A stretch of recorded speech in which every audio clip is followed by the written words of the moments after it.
여러분, 안녕하세요. 돈의 역사를 파헤쳐 당신의 지갑을 구원할 금융 갓생 채널 히스토리트 파이낸스에 오신 것을 환영합니다. 혹시 세상을 움직이는 보이지 않는 손이라는 말 들어보셨나요? 보통 애덤 스미스의 시장 원리를 말하지만 어떤 사람들은 특정 가문을 떠올리기도 합니다. 삼성, 현대 같은 우리나라 재벌 회장님들보다 훨씬 더 거대한 부를 쌓고 한 나라의 흥망성쇠를 좌지우지했던 전설적인 금융 가문. 바로 로스차일드 가문입니다. 오늘 이 로스차일드 가문의 진짜 이야기를 통해 부의 본질과 돈의 흐름을 꿰뚫는 지혜를 얻고 싶으시다면 지금 바로 구독과 알림 설정 버튼을 눌러주세요. 여러분의 클릭 한 번이 평범한 흙수저를 금융의 신으로 만드는 첫걸음이 될 겁니다. 자, 그럼 시작해볼까요? 시간은 1744년으로 거슬러 올라갑니다. 이때까지만 해도 로스차일드라는 이름은 아무도 몰랐습니다. 그들은 독일 프랑크푸르트의 비좁은 유대인 거주구역, 게토에 갇혀 사는 수많은 유대인 가족 중 하나에 불과했죠. 당시 유대인들은 엄청난 차별을 받으며 살아야 했습니다. 마치 오늘날 우리가 수저 계급론을 이야기하는 것처럼 태어날 때부터 보이지 않는 벽에 갇힌 신세였죠. 하지만 이 모든 것을 뒤바꿀 한 아이가 태어납니다. 바로 마이어 암셀 로스차일드. 이 아이의 탄생은 로스차일드 가문의 미래, 아니 전 세계 금융의 미래를 바꾸는 거대한 서사의 시작이었습니다. 이 가문은 결국 역사상 가장 부유하고 강력한 금융 제국을 건설하게 됩니다. 유럽과 미국의 어떤 정부도 이들의 조언 없이는 중요한 결정을 내리지 못할 정도로 막강한 영향력을 행사했죠. 도대체 어떻게 이들은 이런 비참한 시작에서 세계를 쥐락펴락하는 위치까지 올라설 수 있었을까요? 원래 마이어는 랍비, 즉 유대교 성직자가 되려고 했습니다. 하지만 운명의 장난처럼 부모님이 일찍 돌아가시면서 학업을 중단하고 금융계에 발을 들여놓게 되죠. 그는 한은행에서 견습생으로 일을 시작했는데 금융에 천부적인 재능이 있었던 것 같습니다. 금세 성공해서 당시 막강한 권력을 가진 귀족의 궁정 유대인이 됩니다. 잠깐, 궁정 유대인이 뭐냐고요? 쉽게 말해 왕이나 귀족의 개인 재무관리사였습니다. 하지만 이건 정말 아슬아슬한 자리였어요. 모든 것이 영주님의 자비와 변덕에 달려 있었죠.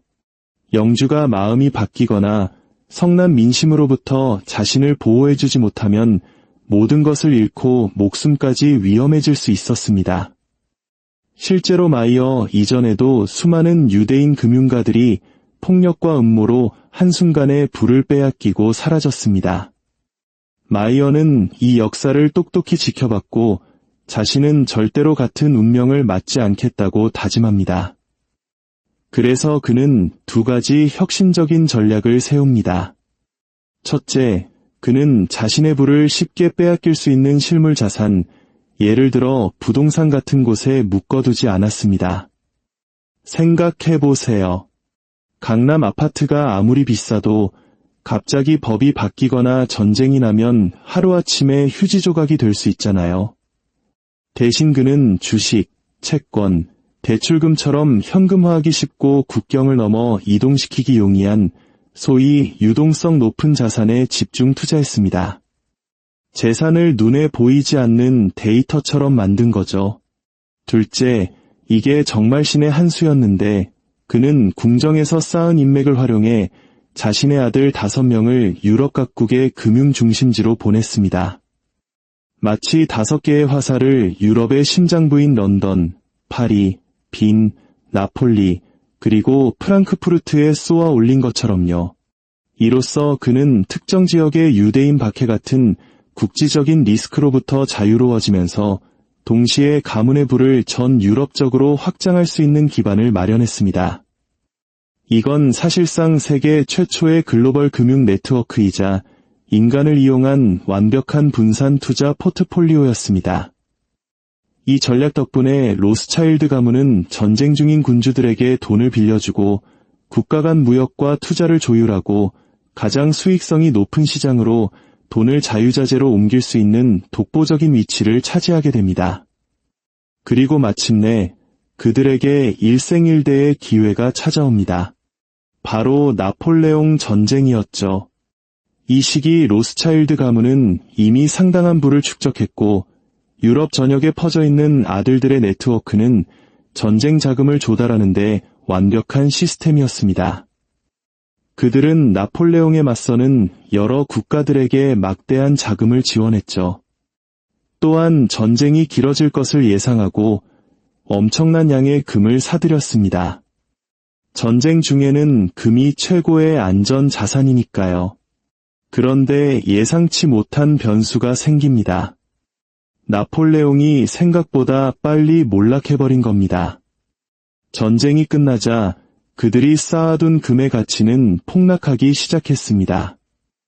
이제 로스차일드 가문은 쓸모없어진 거대한 금더미 위에 앉아 파산할 위기에 처한 거죠. 마치 비트코인 최고점에 영끌했는데 다음날 바로 떡락한 상황이랄까요. 하지만 위기의 순간 그들은 천재적인 금융적 한 수를 둡니다. 마이어의 아들 중 영국에 있던 네이선 로스차일드가 이 작전을 주도했습니다. 그는 막대한 양의 영국 국채를 사들입니다. 그리고 기다렸죠. 그의 계산은 이랬습니다. 전쟁이 끝났으니 정부는 더 이상 돈을 빌릴 필요가 줄어들 것이고 그러면 시중에 풀려있는 국채의 가치는 자연스럽게 올라갈 것이다. 그의 예상은 정확했습니다.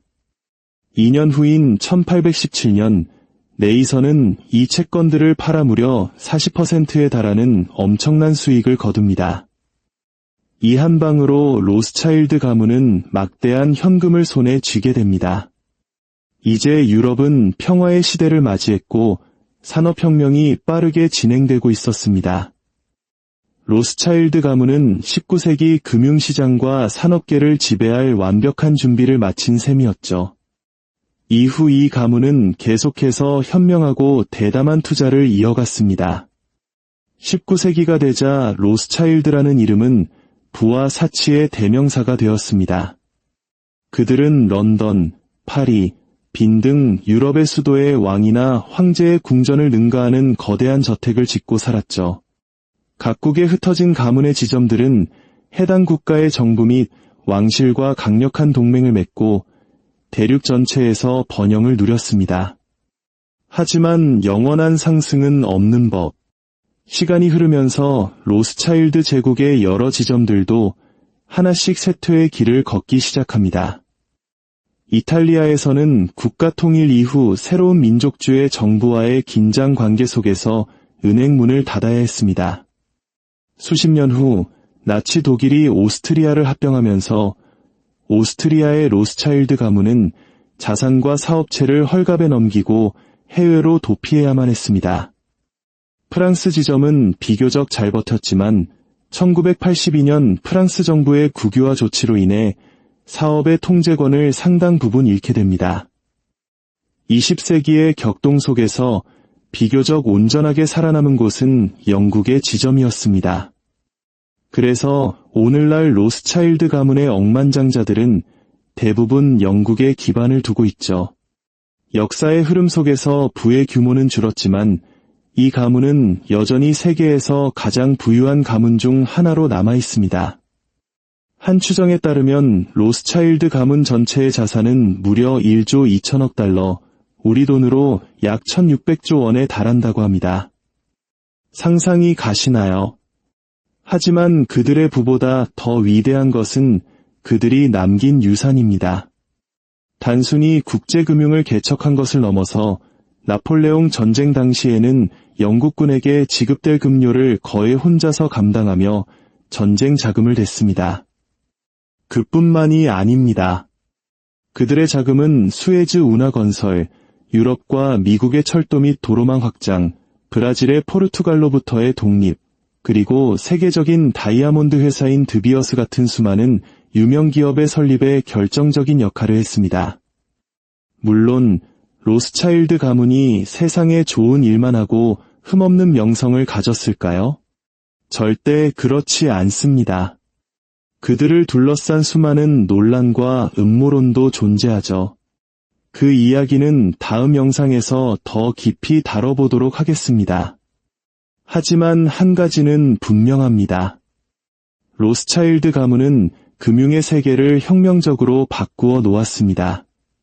그들의 금융 전략, 글로벌 네트워크, 그리고 복잡한 정치 지형을 헤쳐나가는 능력은 차별받던 평민을 유럽에서 가장 강력한 왕조 중 하나로 격상시켰습니다.